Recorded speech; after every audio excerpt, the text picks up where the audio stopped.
it goes to show you that we can't predict what's going to happen in the markets. And so when we decide we're going to predict the peak, when we decide we're going to predict the trough, we're always going to be wrong. Hello and welcome to Pillars of Wealth Creation, where we talk about creating financial success with a special focus on business and real estate. I'm your host, Todd Dexheimer. Now, let's get to it. Hey, welcome back to the show. I'm your host, Todd Dexheimer, and I want to talk about a few things. Hope your year is going well so far, but question, when should I buy? When should I buy? I just got asked that question. Like, is now a good time to buy? When should I be looking to buy? The answer is maybe now is a good time to buy. I'm not sure. But here's the deal. So 2022, 2023 is probably really like the end of 2022, maybe the beginning of 2023. That was the peak of the market, right? And so multifamily, not single family's still going up slowly, but still going up nationwide. So that maybe that ends up peaking over the next year or two.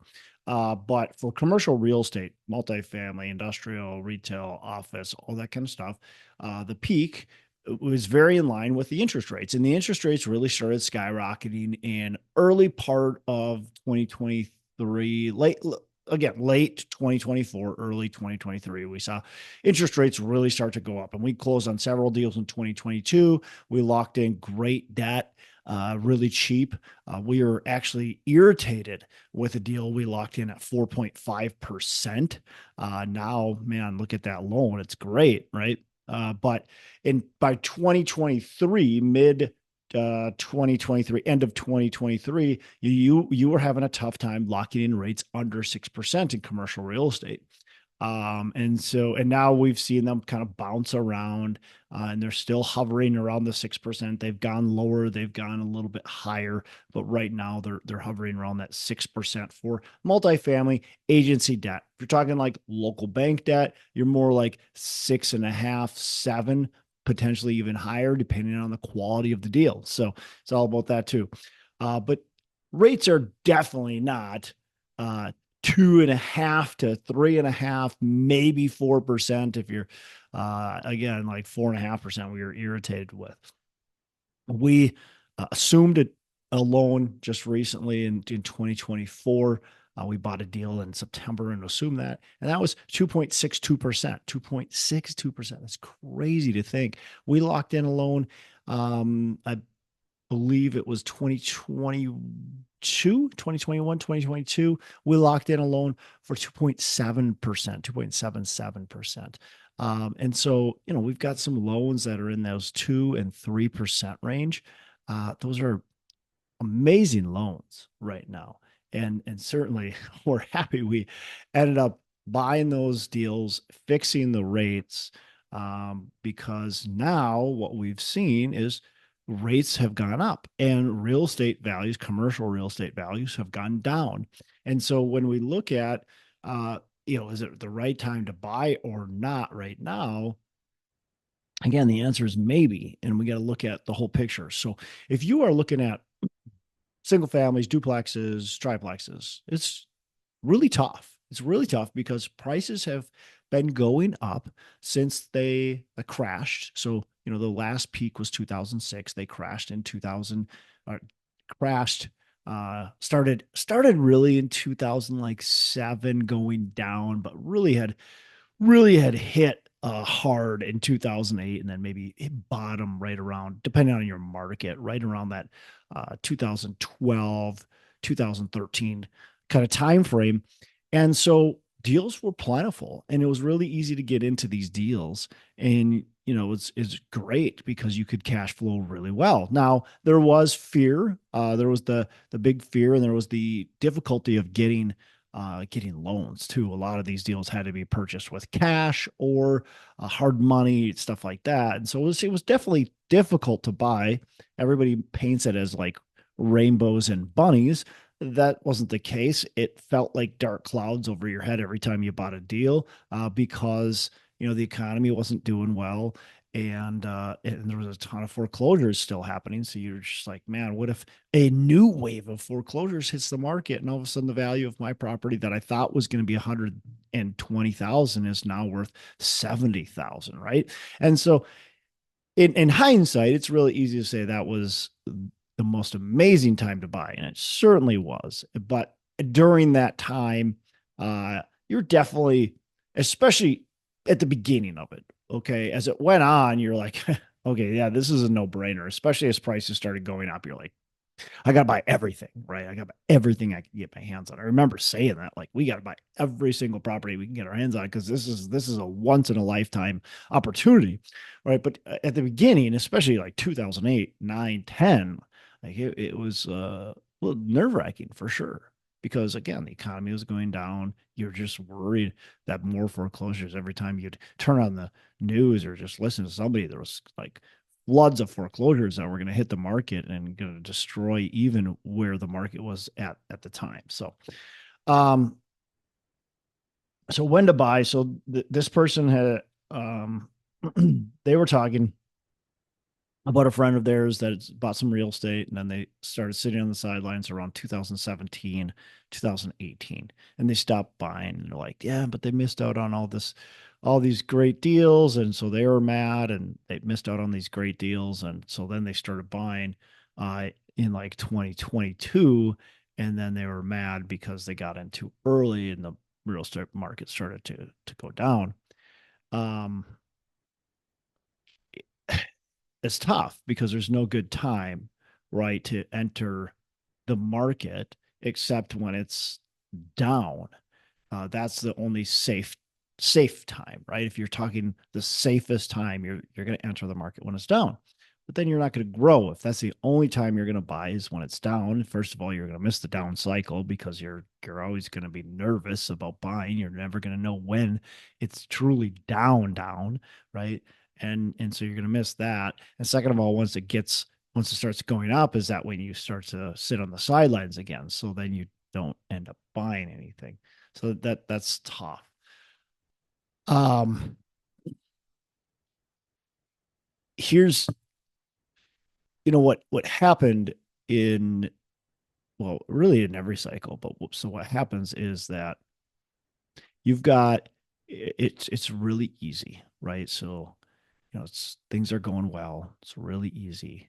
You're able to buy these properties. First of all, you've got this uncertainty, but when you start to see the market going up, it's really easy, smooth sailing. Like a couple bumps and bruises along the way, but very little, right? You might fall down, but you can see the finish line. Like it's there. Like you're gonna get there. And so you're running, and you got these great tailwinds, and it's great. And then you know the market shifts gears when you don't expect it to, by the way. Like if you would have, it's again, hindsight's so easy. Everybody right now is like, well, duh. Like we knew rates were going to go up. Like, why didn't you see this? How couldn't you see this? Like everybody knew rates were going up. Did they? Like the answer is no, no, they didn't. Like everybody did see rates going up, but not where they went, right? Everybody saw rates going up. In fact, everybody's been seeing rates going up since like 2009. So when I started investing in this real estate, I remember people talking about rates going, oh, they can't get any lower, right? They're at 5%. They can't get any lower. And then all of a sudden they go down to 4.5%. Well, they can't get any lower. Lock in now. And then they go down to 4%. Well, they can't get any lower. Well, guess what? They kept on getting lower. And so it's like the boy who cried wolf. Well, hey, they're going to go up. Oh, okay. I've heard this before for the last, 15 years. I've been hearing you say, well, they can't get any lower. Oh, they're going to go up now. And so it's like, yeah, okay. And then, by the way, like the worst scenarios by like the top experts, the leading people in the industry, that rates were going to go up by like 200 to 300 basis points. That would be the worst thing that could ever happen. And by the way, like if they ever went up 500 basis points, which they did, by the way, if they ever went up by 500 basis points, it would bankrupt our country. We couldn't do it. We couldn't pay our bills. It just can't happen. It's like physically impossible. It's like this will not happen. There's no fear that that will happen. And then it did. And then it did. And rates skyrocketed, went well beyond the 200 basis points, 300 basis points that were like the doomsday economists, by the way. These were the ones that were like made fun of, like, oh, you're off your rocker, 300 basis points. Come on. Like, get real. You're just trying to sell fear. No, wait a second. You guys were way off. 300 basis points is nothing. It went up 500 basis points. And so, you know, it goes to show you that we can't predict what's going to happen in the markets. And so when we decide we're going to predict the peak, when we decide we're going to predict the trough, we're always going to be wrong. Now, there's some interesting things about predicting, though, and what we can maybe learn from this. And so you say, well, all hope is lost. I can never predict the bottom. I can never predict the top. I can never predict anywhere in between. And so I either have to invest with blinders on, or I just don't invest at all. A lot of people just choose not to invest at all. And the other ones just choose to invest with blinders on, right? That's what most people do. But we can learn some lessons from this and from many other cycles. And here's the deal is, first of all, there's never a bad time to buy. I want to preface that. I've bought properties in 2020 at the peak, 2023 at the peak. Now, are those properties just killing it and doing absolutely amazing? Well, one is doing absolutely amazing. It's just crushing it. It's actually a retail strip center. It's doing awesome, better than we planned, right? That deal is great. Fixed rate debt for I think it was 7 years, and is just crushing it. Okay. I have another deal that we locked in 4.5%. I already mentioned that one. That was believe was it 2021 or 2022? I believe it was 2022. Locked that in. That one's doing well. Is it crushing it? No. Rents are going up nicely. Expenses, though, have risen more than what we'd like to see. Of course, insurance and property taxes have gone up faster than what we would have predicted. And so it's not perfect, but it's doing well. We're actually looking at right now is over the last several months, we're pretty dang close to pro forma, which means we're doing really well. But we're not crushing it, right? But here's the deal. Interest rates locked in long-term, 4.5%. We don't have to worry about what's going on in the market with that deal. I have another deal we locked in 2023. Is that one crushing it? No, starting to really do well. But again, we've had some expenses go up faster than expected, but overall NOI is really close to pro forma. In my opinion, we're going to get there. And the same with the other one at 4.5%. We're actually, I think, just now above pro forma. So are those deals that I bought at the peak? Absolutely.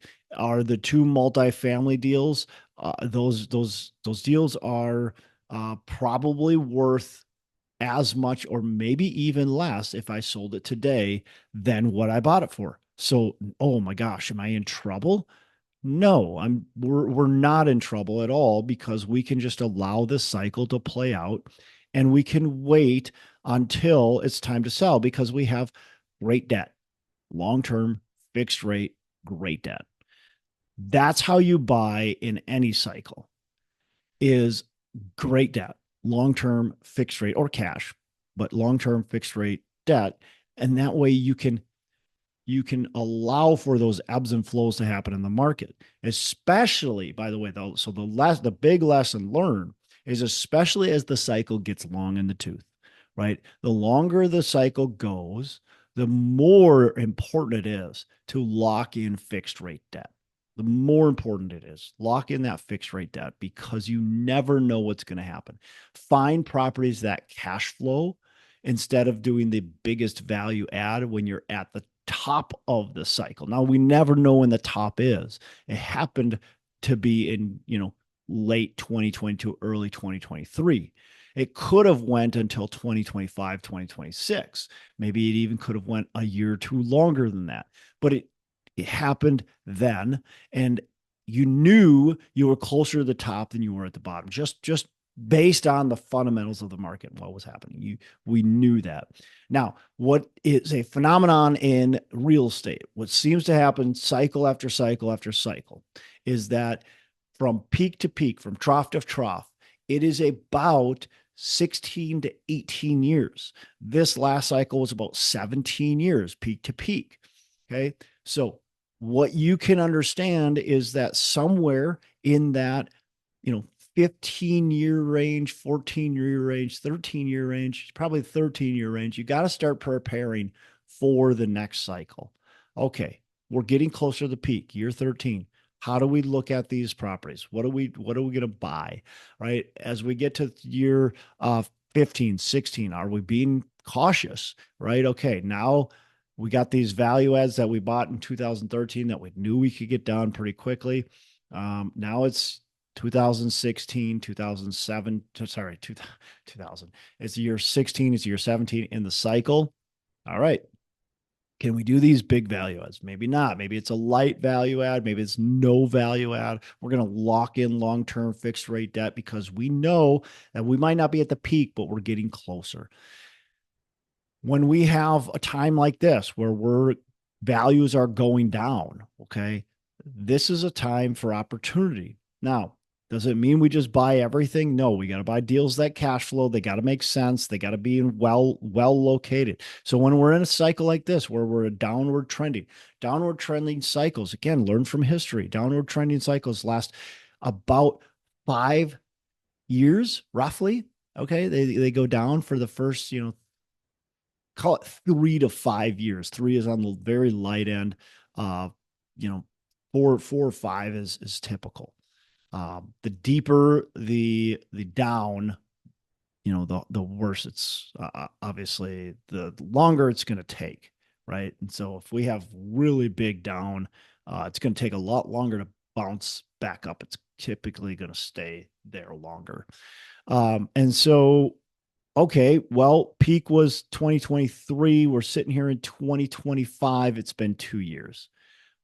I expect another minimum of a year, probably 2 years, maybe 3 years of a downward or flat cycle right now.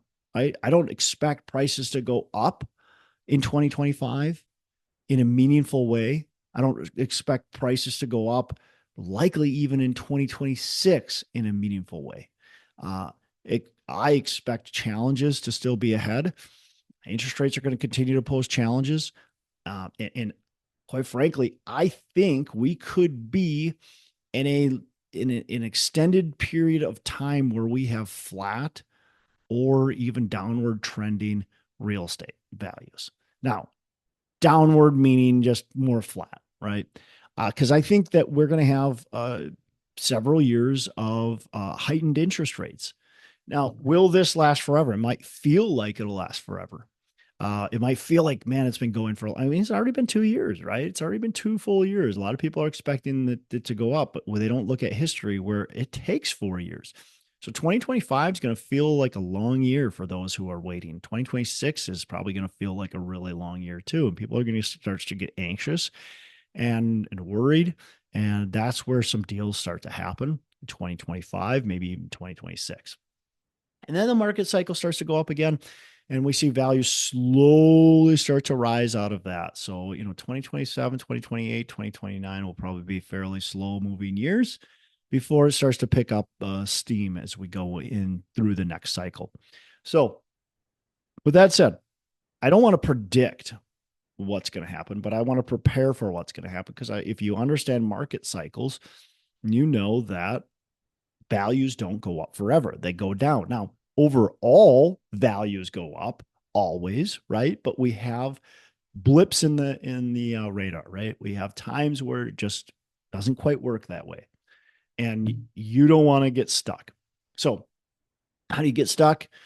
You buy in bad neighborhoods, right? You buy with debt that just doesn't work great, right? You buy with floating rate debt.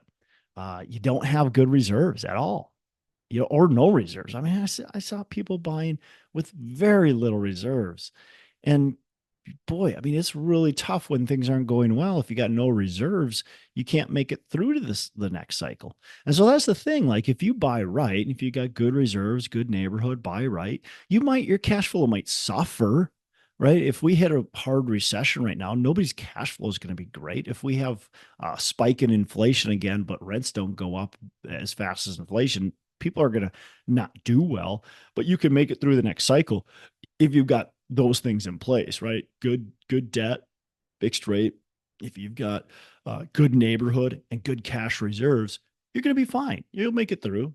And again, the next cycle is we're going to go up. Values are going to go up. You just might have to hold it for a little bit longer. Um, I think it's really tough right now if you're first beginning. It's really tough right now because values are it's just hard to find deals, especially if you're in that single family, duplex, triplex, quad.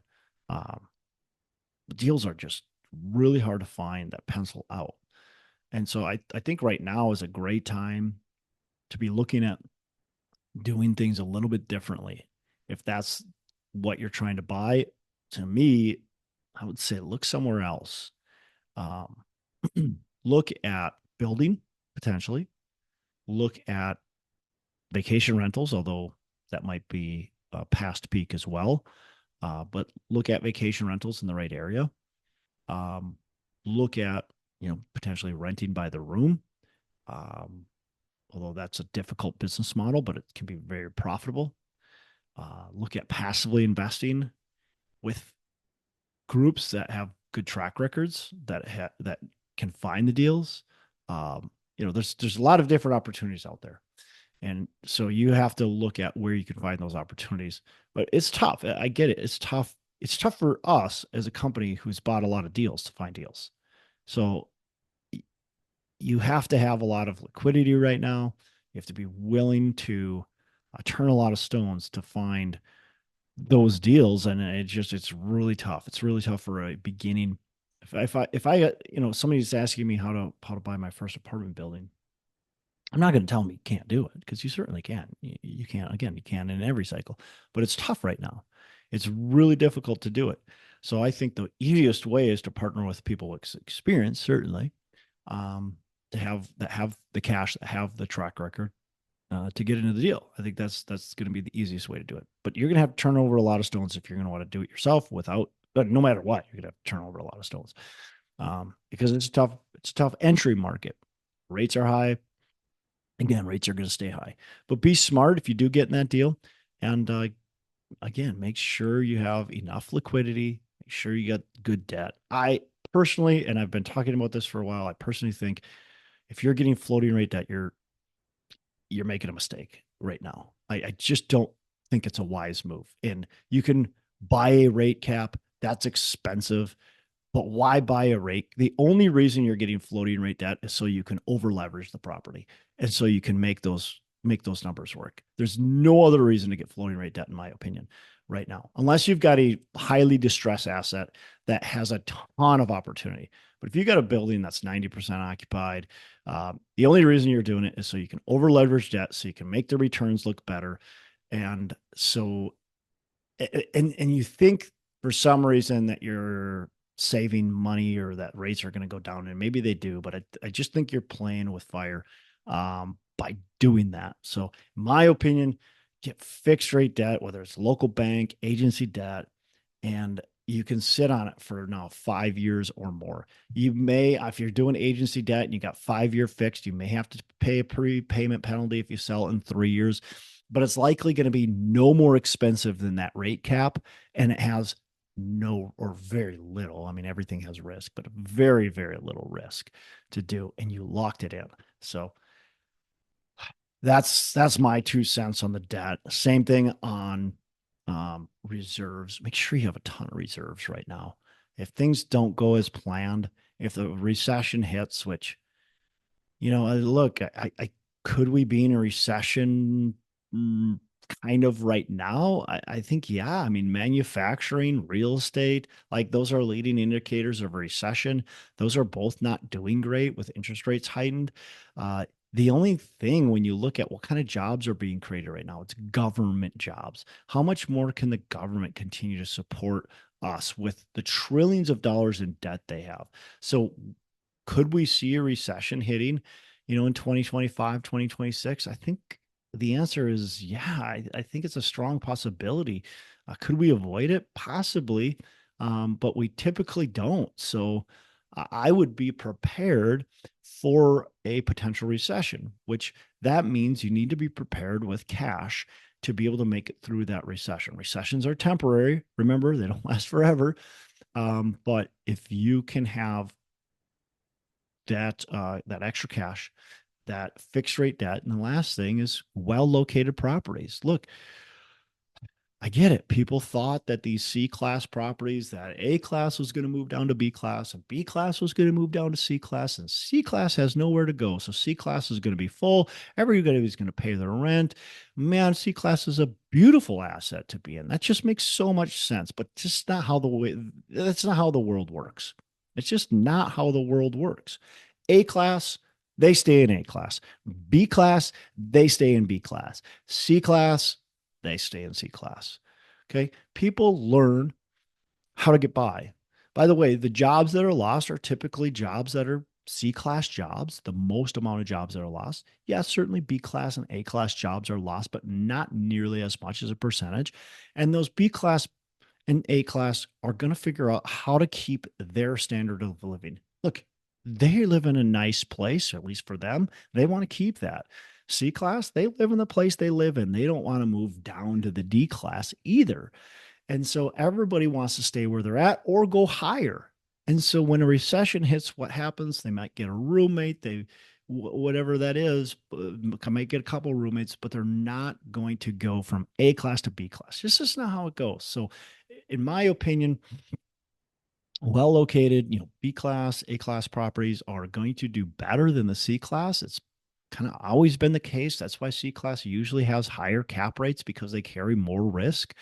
And C class tenants, again, they're the ones that are getting laid off more in a recession than any other of your residents. And so they're going to have a tougher time paying rent. It's just how it goes. Now, I don't want to say don't buy C class. Certainly not saying that. Just be prepared if you are buying C class again, that you have ample cash reserves. That's the key. All right. I've covered a lot today, but when's the right time to buy? Bringing it back to the original question, buy right now, buy today. Buy what you can buy that makes financial sense, that's going to cash flow, that's going to do well in well-located areas with high cash reserves, with fixed rate debt. Don't get caught playing the game of Russian roulette in buying properties that are in bad neighborhoods, that have low cash reserves, have floating rate debt. Like those are things that'll get you in trouble in every market cycle at any point in time. High leverage, those types of things are just not going to work. All right, that's all I got for today. You have a fantastic rest of the day. Make every day Saturday. Hey, thanks so much for listening. I appreciate you being a loyal listener. I would love to have you go on to our Facebook page and subscribe, give us a thumbs up, go on to iTunes or wherever you listen and give us a rating and review. Don't forget to subscribe. Your rating and review just helps us push this out to more and more people and continue to grow our audience and hopefully positively affect a ton of people out there that really need this and want this. So the other thing I've got for you is a free ebook on my website. So go on to VentureD.com venturedproperties.com, venturedproperties.com, and download our free ebook on real estate and on syndication. And I've got some data points in there, some really good stuff for you. So I'd love to have you take a look at that. It's free. I'm not expecting anything from it. And also, look, if you want some help in multifamily, want some help learning, growing, getting your business off the ground, I would love to talk to you about what it would look like to work with me potentially and see if that's a good fit. So you can go to coachwithdex.com and check that out, and we can definitely have a call. Thanks a lot for listening. You make it a fantastic rest of the day. I'll catch you on the next episode.